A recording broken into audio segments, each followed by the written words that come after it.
if you drive your car on kilowatt hours instead of liters of gasoline, you decouple the transportation system from the energy system in some way. The oil and gas companies lose a revenue stream.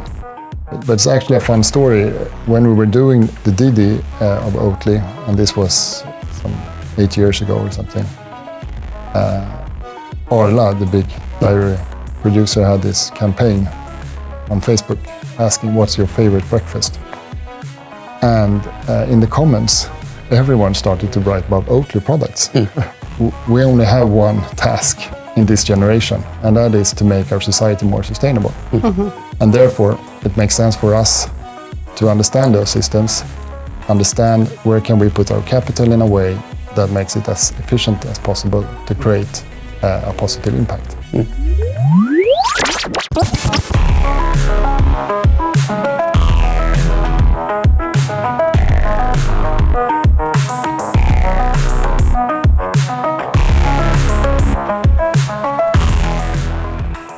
We are back in the studio. It's a switch day, and not any kind of switch day. It's a switch, not just another podcast, here to show you, guide you, and lead you, entertain you, and educate you to make sure that you can be a part of that transition we need to do, all of us together. And of course, we have the same people behind the camera. Emil, how are you doing? I'm doing good. Good. Are you ready for today's episode? Of course. The big question. Yeah. Are you ready for Alexander? No. No one is. So, without further ado, we still have to introduce him. Alexander Helling, come on to the stage. Hey, you. Hey. How are you today? I'm excellent, thank you. What have you done good for the planet? Actually... Since we last met? Since we last met? Yeah. I skipped eating lunch, so I haven't, added any CO2 during lunch at least. Okay. So... Well, is that... Is it sustainable? Probably not, but... Depending on if it's sustainable for you and for the rest of the management team who's going to have meetings with you in the end of the day. Maybe not sustainable. It'll be fun. But anyway, are you ready for today's guest? I'm very ready. This is someone we actually have a very special connection to. We have? Yeah. It's one of our biggest shareholders. In Basel Capital. Yes. And biggest investor. So it's going to be fun because usually the investors get to ask us the questions. Today we are going to ask him questions. Oh, you're going to be fierce today. I kind of feel it. Yes, that's the lunch. Yeah. So are you going to use the buttons? Yeah, but I still stick with the green one. I usually do. You take the red one. You always do the good cop, bad cop on me. Yes. Yeah. So the bad one is not the bad one, actually. It's a bullshit button where we actually want to emphasize if something out there is not the way it should be. Correct. And the awesome button is when you push for me, or no? For something that is awesome. Something that is awesome. Time to introduce our guest of today. Together with his brothers, Magnus and Gustaf, Erik makes up the investment team behind the Swedish family company Gullspång Invest. They are here to tell us a little bit more about how you can invest to really make a difference. This company has a very exciting and interesting strategy that we want to learn more in, and that really can inspire other investors out there. So without further ado, let's get him into the room. Erik, welcome to The Switch. Thank you. Welcome. Nice to be here. Are you now a little bit scared because you heard what Alex said here, that he's switching seats with you now? No, I'm looking forward.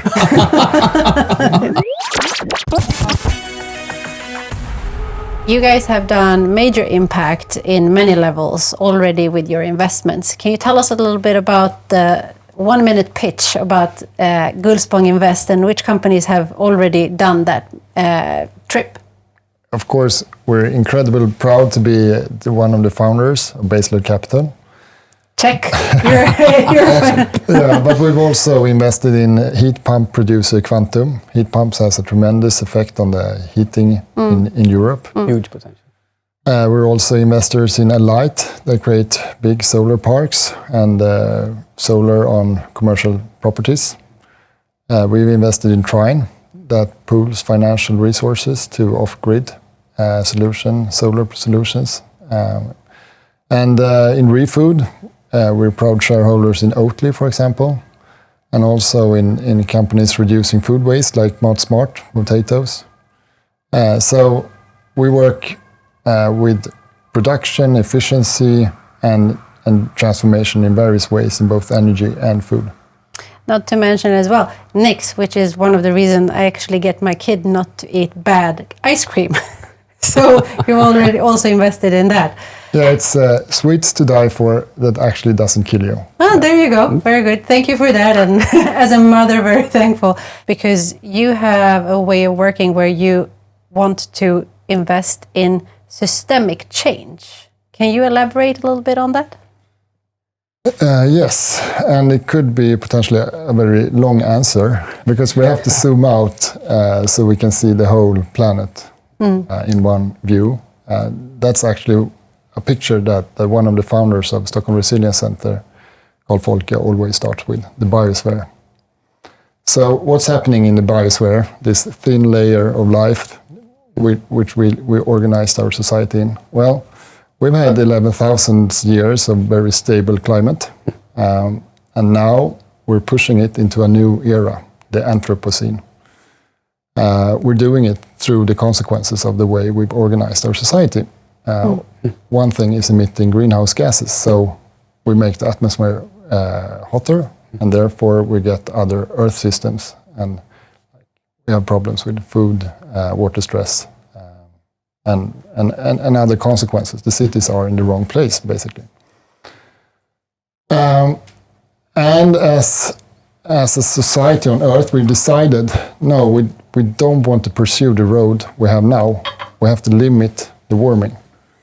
So we agreed on the SDGs, and we said, let's aim for 1.5 degrees. Sustainable Development Goals, that being, yeah. Exactly. We have to transform the way we organize our society. And that could be a quite complex and daunting task. So where do you start? And one way is to use a systemic approach, transformative investing. And that is looking at the planet as a system and looking at various systems in the system, like the energy system or the transportation system or the food system.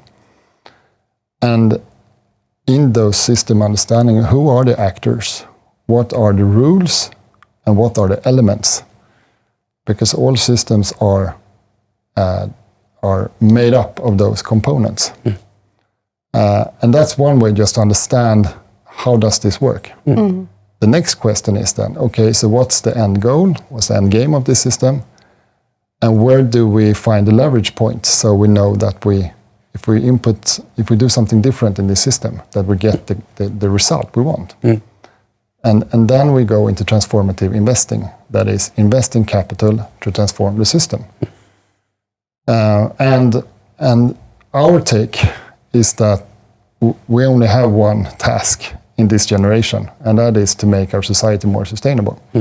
And therefore, it makes sense for us to understand those systems, understand where can we put our capital in a way that makes it as efficient as possible to create a positive impact. Do you think that this is knowledge that everybody has that are investing, or do you think that the knowledge about this is small? I think it's small still. Like in every system, you have different actors. You have the regime actors, they're the one benefiting from the system that they are, the way it is today. And you also have niche actors, that is the ones that see the flaws in the system and that wants to change it. I would say in the financial system that we are a niche actor. Today the financial system accumulates capital in various places, in various actors. If you have a lot of capital, it's easy to accumulate more capital. And unfortunately, the system isn't designed to put that capital in action, so you change the system. So you get this kind of reinforcing feedback loops. So I would hope that we can prove this model so we can attract more financial capital working in this way. So you think it needs to be proven before they start following it? Or Yes, like just looking at financial capital, financial system, it's quite cynical. It goes to the place where you get the best returns, the lowest risk. So I think everyone working with like early technology or impact investing has a joint interest in improving the model, showing that it is for sure possible to both make good for the planet and people and get good returns. Yeah, no, and I agree with that. I think the financial system will follow if you have good examples. But if you go back to systemic change, because you have, at Gullspång have focused on the energy sector and the food industry, right? So what is, to your point, what is the end goal with the energy system and with the food, and how does that, how do the investments from Gullspång fit in there, and what change does that make? Very good question. And then I think you have to go back to what's the end game. I'm colored by Stockholm Resilience Center. I was fortunate to go the executive program with Professor Johan Rockström, one of the researchers being part of the program. But of course, the planetary boundary framework is one way to define the boundaries, but also building on that, the donut economics. So you get the social boundaries that we have to respect as well. We also work with the framework for sustainable strategic development, FSSD. It also has a couple of requirements for a just and prosperous planet. So that's where you have to start. So within what borders do we have to work in order to make this business sustainable? And then you can work your way backwards. So where are we today? What options do we have going forward? And in what way is this likely to play out? And that's what we call a theory of change. You make this theory of, if we do this, this will happen. And then we can do this, and ultimately we will create this impact. So some kind of a map. Yes, it's a map. And it's not just a business plan. It's not just a strategy, because we're trying to change systems, many systems at the same time. So it's very complex. It's really hard to understand if what I do really make a difference for the system, or is it someone else doing something that makes that difference? How can you know? How much of a knowledge is it, and how much of a guess is it?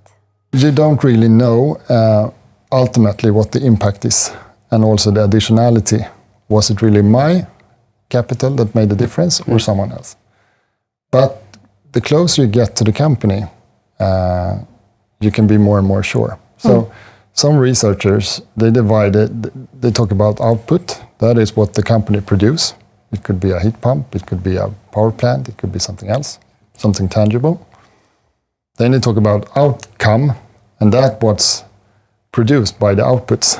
So that could be kilowatt hours or amount of clean water or whatever. And then in the third step, you talk about impact. And that could be like reduced water stress or reduced greenhouse gas emissions from heating.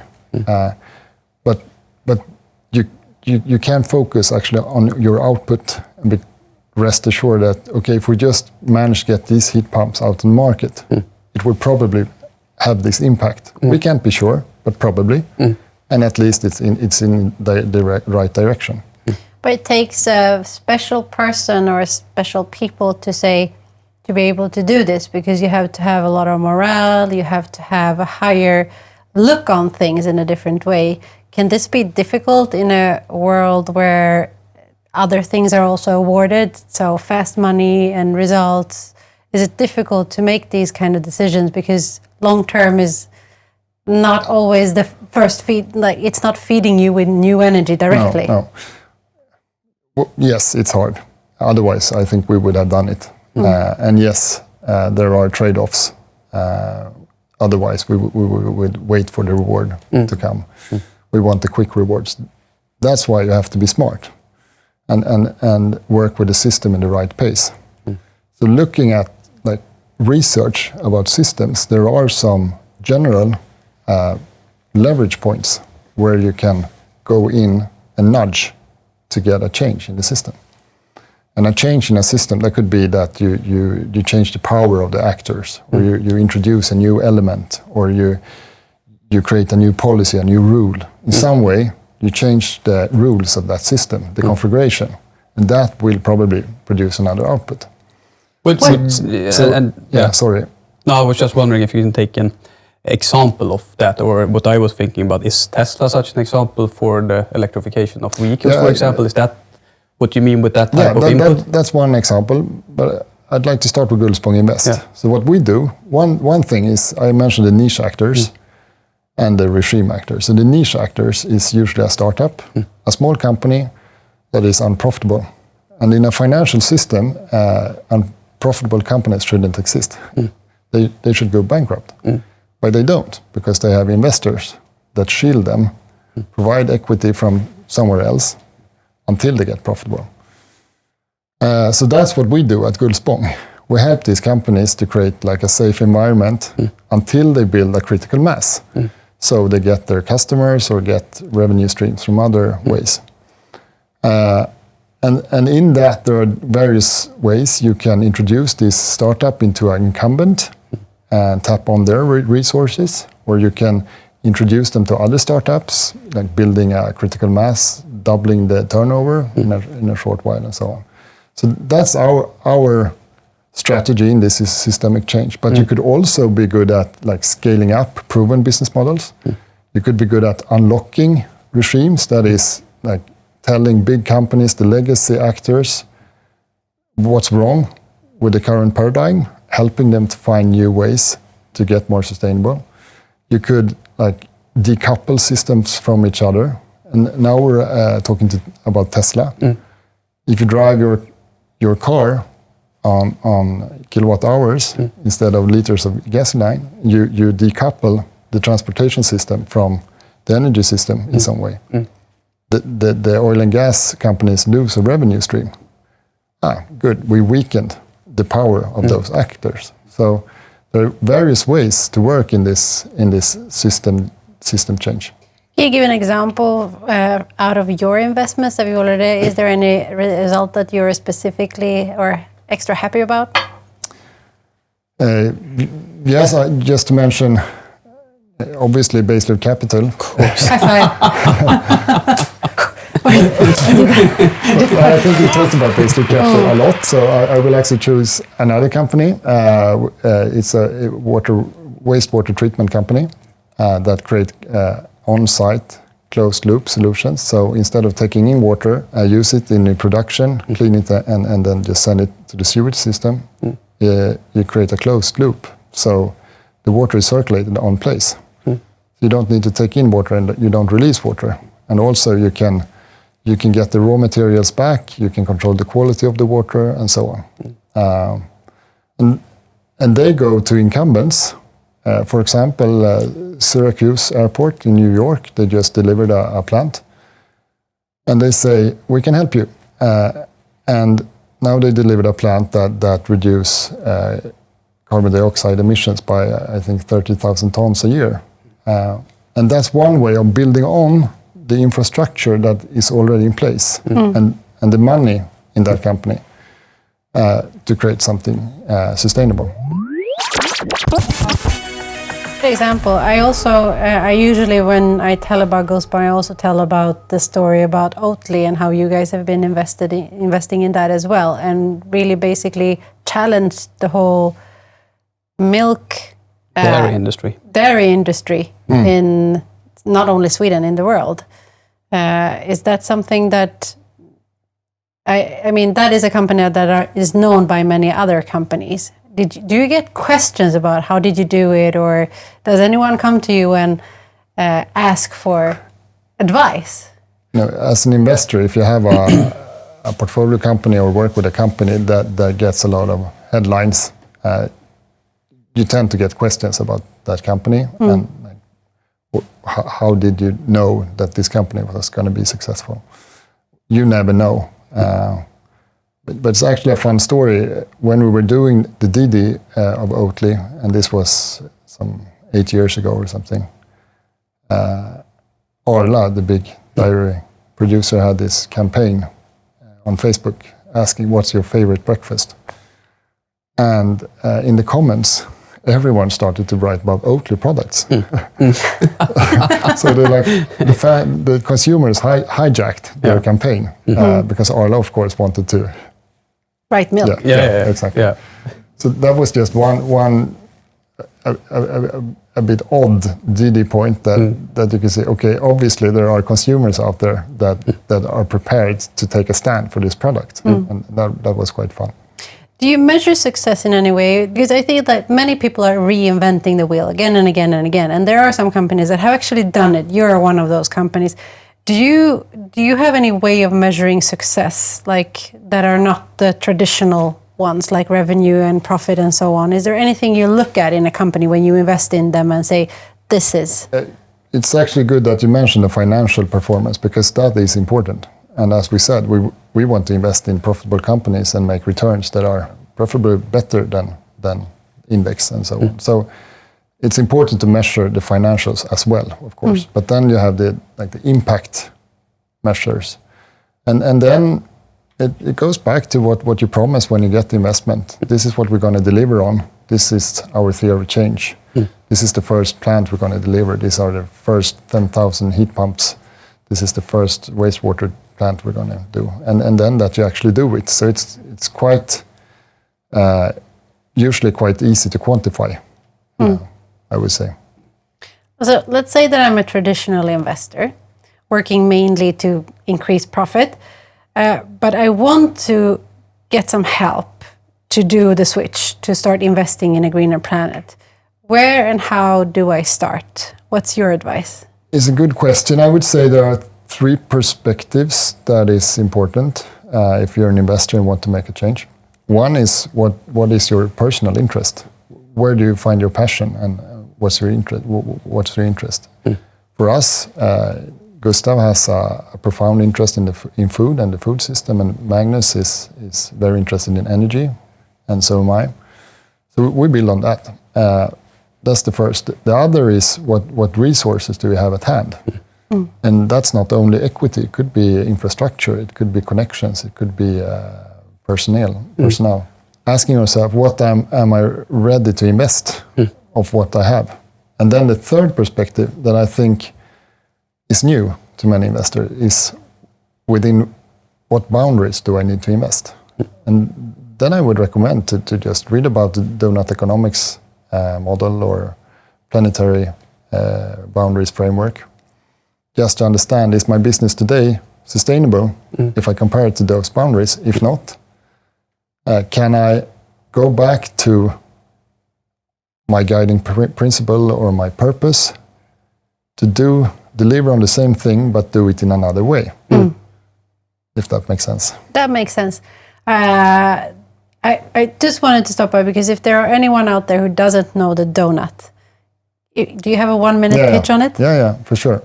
So many people know about the planetary boundaries, 9 categories that we have to respect in order to not transgress what our society needs in order to be prosperous.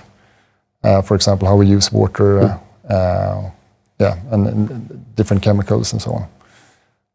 So that's the outer limit of the donut, but a donut has a hole in the middle, right? And that's the social perspective added by Kate Raworth, and that is access to education, access to healthcare, for example, access to secure living conditions and so on. So we both have to provide for the population on this planet on the social side, but not on the expense of the planet, on the biosphere. And usually what you see is that, like the richest countries in the world, US, Canada, Sweden, we don't have any problem with the donut, the hole. But on the other hand, we've transgressed the planetary boundaries. And poorer countries, they have huge problems with the hole, but they haven't transgressed the planetary boundaries. Yeah. And my take is that if you want a prosperous planet, a prosperous biosphere, you actually have to go for the whole first before you can work with the planetary boundaries. Because people slash and burn rainforest because they need food. Yeah. They need work. They need to create an income. So if you can provide for that first, then it's going to get easier. It's kind of a luxury for us in the wealthier countries in the world to work with only the planetary boundaries when we also have the inside of the donut to work. And it's also because if you look at how much electricity, for example, that we're probably not going to start using less electricity going forward. I read the report from Breakthrough Energy Ventures that the estimation is that we will have to use 3 times the electricity by 2050. So in the donut, then how do you produce more sustainable electricity to meet that demand and doing that at the same time without moving these boundaries? Because if you would do it using fossil fuels, then that wouldn't be sustainable at all. So it's an interesting theory how you use the donut and how you also have to then how do you do the systemic change, also meeting the demands for the future and at the same time filling the hole. Yeah, exactly. And that might seem impossible, but that's one reason why we choose to invest in energy and food. We're interested in it, but also if we fix the food system, we come pretty far with the inside of the donut. When it comes to land use, when it comes to how living conditions, starvation and so on. And the energy system emits greenhouse gases, but it could offset that if we make it greener, but also contribute to solutions in other systems. So investing in energy and food is one way to work with both perspectives in this donut, I would say. Actually, it takes us into a rather uncomfortable conversation. Uncomfortable conversations. So, global fossil fuel subsidies rose last year to a record high, $7 trillion US. That's $2 trillion increase the last 2 years. That's more than governments spend annually on education, 2/3 of what they spend in healthcare. Looking at these numbers, will your energy investment and others' energy investment actually make a difference? Yes, and I don't think it's not an uncomfortable question. No, I'm totally sure that it will make a difference. If you look back to research in system transformation, a transformation happens in small exponential shifts. And as we know with exponential shifts, it's really, really slow in the beginning. You can't see that anything is happening, but then suddenly it just takes off. If you talk about the energy system, you can see it in the solar panel production, exponential. If you look at EVs, exponential. If you look at battery storages now, exponential. And the same, I think, will be with those niche techniques that we're now investing in. It will be really, really slow, but at some point, when all the enabling conditions are in place, there's a trigger, and then it will take off. And the good thing is that the financial system and the political system is designed and invented by humans. So it's actually in our hands to change them. It's hard. We're 8 billion people on this planet. We have to agree. But still, it's in our hands. On the other hand, like the biological system is not in our hands. We can't buy a new species if we extinct it. So I'm hopeful. At some point, it will not make sense to subsidize these kind of energy sources.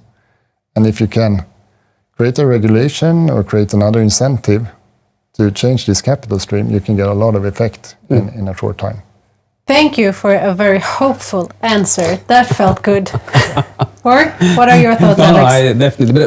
But do you think, because 7 trillion is huge numbers, right? Will the governments, do we need policy to shift that around, or do you think that will happen incrementally, or will it happen by companies showing the way, or do we actually need all the politicians to agree that now we need this shift? Some of them have, but not all of them. Many still invest a lot in in coal and fossil fuels. Exactly. So you know what's needed for that. Yeah, you shouldn't be naive. Some states are totally funded by the incomes from oil. So I understand that they're not going to be the first ones to shut down operations. No. So we have to understand how is this shift going to play out? Where can we start and where can we make a difference? And we mentioned the different kind of actors in a system, but there are also different elements. Elements are rules, for example, but also technology. It could be beliefs. It could be policy and so on. And the thing is, you have to press all buttons at the same time in order to create a difference. It's not enough just to change the rules. No. You also have to change the incentives and also change the beliefs and the consumer behaviors. And this is quite complex, but usually it's made up by first some enabling conditions. Talking about video meetings, one enabling condition is that you can work through video. Another is that you have a home and working. Yeah, okay. Did people work from home before the pandemic? No. But then the pandemic came, and so many people changed behavior in a couple of weeks and started working from home. And now, after the pandemic, we go to the office, but some people still work a lot from home. So we actually changed that system. We changed that behavior. But it required a very hard trigger. So our take is that this transformation is going to happen in shifts, powered by various triggers. And that could unfortunately be a war, it could be a pandemic, it could be really high electricity prices, like last winter in Sweden, when everyone got their bill and understood, I have to work with my energy efficiency, and so on. Usually it is when it comes close to your heart. When it's in your neighborhood, on your bill, or someone you know. That's when you tend to That's when reflect. you understand it and reflect it, Can I continue like this? No, probably not. And then you change behavior. So the answer is it takes brave politicians, but also take brave companies, and it takes investors that want to invest in these companies. It creates brave consumers, they're ready to test new things and so on. But at some point, you get those triggers, and then the system change. If you would wish for a trigger right now, which trigger would you wish for? I really don't have a good answer on that. We'll come back to you with that one. If I would wish for one trigger that would happen is I would like the general knowledge about the effect of what we're doing in our everyday behavior be much higher. Because if people would understand what it takes when you download a picture from Ronaldo when he is out there, or what it costs you flying versus going by train, I think that educated people make smarter choices. And if you do that, maybe we can affect companies and politicians much more, actually, again. So if I would have one, I would raise the general awareness with 50%. That can make a difference. So how much CO2 you actually emitting while doing things? Exactly. That would be interesting. That would be to very have interesting. Easy access to it, actually. Yeah, it's getting there, but it's still not that clear, right? But no, that would make a difference. What's your trigger you want to wish for? No, but it's on the same topic. I think, like, instead of, I agree with Erik. We need it will take step by step. But one way to actually show what the cost is to get a functioning carbon credit market, because it's not functioning today. But what is actually the cost of all the CO2 that we are emitting? And if everyone would play on that same field, I think things would go much faster. We're far away from getting there, but I think that's one way that we could speed up a change in the system. Bullshit. Oh, awesome! I picked that one. No, actually, putting a price on something is really powerful. Yeah,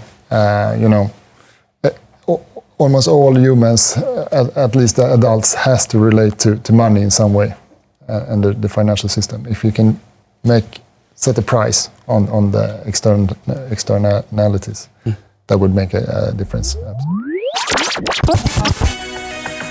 Time to get your question from the future. Oh. Questions from our future. Who should pay from the better world?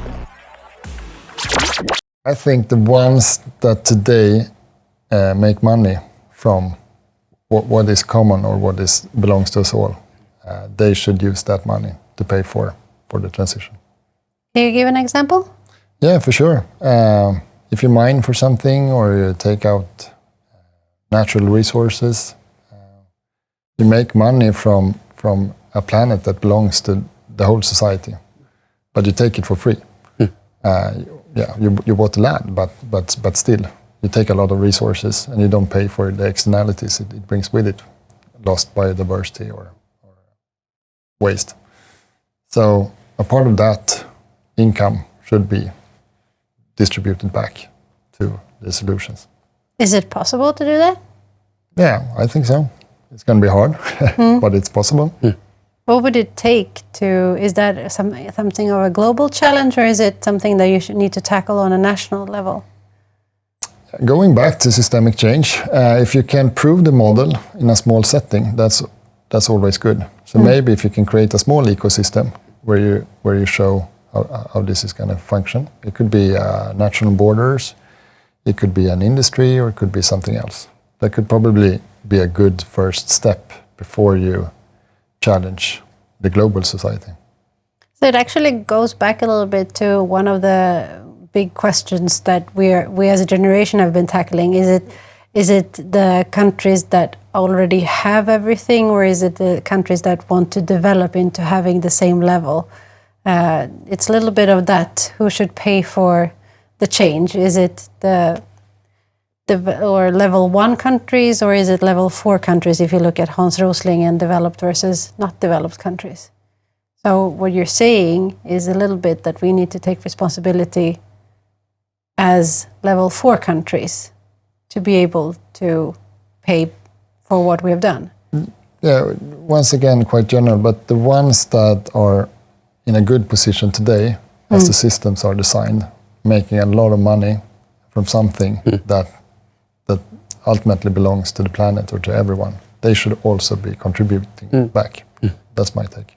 On a scale from 1 to 10, how much do you think they are doing that today? Hard to say, but maybe 5. I guess you pay your tax, you pay your permits, but you could still do more. Which is actually quite inspiring, because then it's something that we can actually start doing quite fast. It would be a change that is possible. Interesting. Anything more to add, Alex? Thoughts, questions? A lot of thoughts and a lot of questions.